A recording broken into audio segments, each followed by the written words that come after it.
मी नितीन पाटील मुळे number 1 news channel प्रस्तुत गरजा महाराष्ट्र माझामध्ये आपणा सर्वांचे हार्दिक स्वागत करतो। बघूया आजच्या ठळक बातम्या।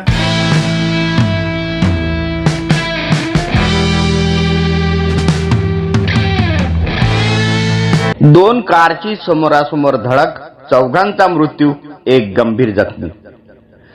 अमरावती जिल्ह्यातील भातकुली तालुक्यातील सायत येथील मानकर धाब्यासमोर झालेल्या भीषण अपघातात चौघांचा मृत्यू झाला तर एक जण गंभीर जखमी झाले।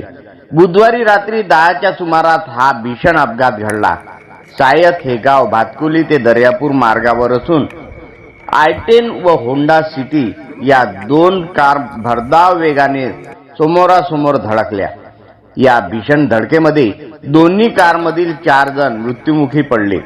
घटनास्थळी भातकुलीचे ठाणेदार राजू राजुलवार व त्यांचे पथक पोहोचले असून गंभीर जखमींना जिल्हा सामान्य रुग्णालयामध्ये हलवण्यात आले आहे। या अपघातात मृत्युमुखी पडलेल्यांची नावे मुकुंद काळे वय वर्ष 48 राहणार यशोदानगर अमरावती, जुनेद खान होंडा सिटी चालक वय वर्ष 35 राहणार बडनेरा अमरावती, गोपाल पुरोहित वय वर्ष 35 राहणार भातकुली, प्रेम विष्णोई वय वर्ष 35 राहणार भातकुली।